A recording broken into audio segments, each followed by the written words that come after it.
तो दोस्तों, आज हम जानेंगे राजस्थान के वीर देवता सत्यवीर तेजाजी महाराज की चमत्कारिक कथा। तो चलिए शुरू करते हैं वीडियो। धूल से उठे थे एक योद्धा जो सिर पर तलवार से नहीं वचन से भी लड़ते थे, जिन्होंने एक नागिन के लिए अपना शीश दे दिया, जिनकी पूजा आज भी सांपों से जुड़ी जाती है। राजस्थान के महान योद्धा सत्यवीर तेजाजी महाराज, चलिए जानते हैं उनकी पूरी कथा, जो साहस, त्याग और वचन की अमर मिसाल है। तेजाजी का जन्म 1074 ईस्वी में राजस्थान के खरनाल गांव और जिला नागौर में हुआ था।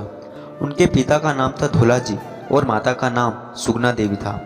तेजाजी का जन्म नागवंशी जाट कुल में हुआ और वे बचपन से ही साहसी, धर्मनिष्ठ और सत्यवादी थे। उन्होंने घुड़सवारी, तलवारबाजी और युद्ध कला में अत्यंत रुचि थी।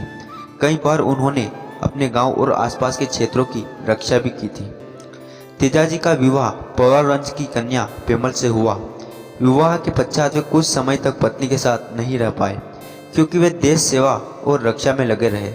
एक दिन तेजाजी की पत्नी पेमल ने उन्हें ताना देती है कि वे अपने ससुराल से उसे विदा करवाने नहीं आए। इस पर तेजाजी अपनी बहन की सलाह पर वचन देते हैं, मैं पेमल को लेकर ही लौटूंगा, चाहे जैसे भी हालात हो। नागिन से वचन।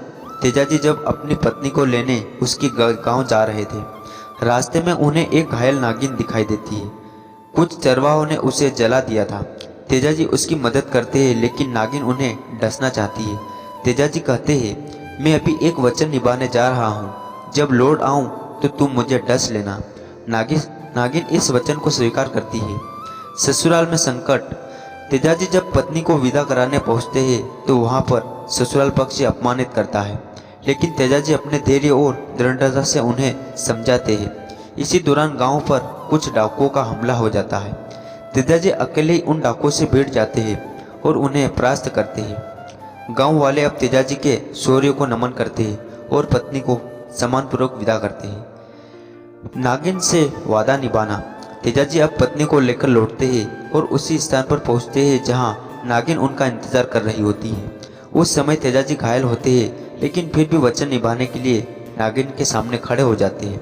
तेजाजी के पूरे शरीर पर घाव होते हैं और इसी कारण नागिन कहती है, आपके शरीर पर कोई स्वस्थ स्थान नहीं है, मैं कहाँ डसूं? तेजाजी कहते हैं, मेरी जीभ सही सलामत है, वहीं डसो। नागिन जैसे ही उन्हें डसती है, तेजाजी वीरगति को प्राप्त हो जाते हैं। अमरता और पूजा।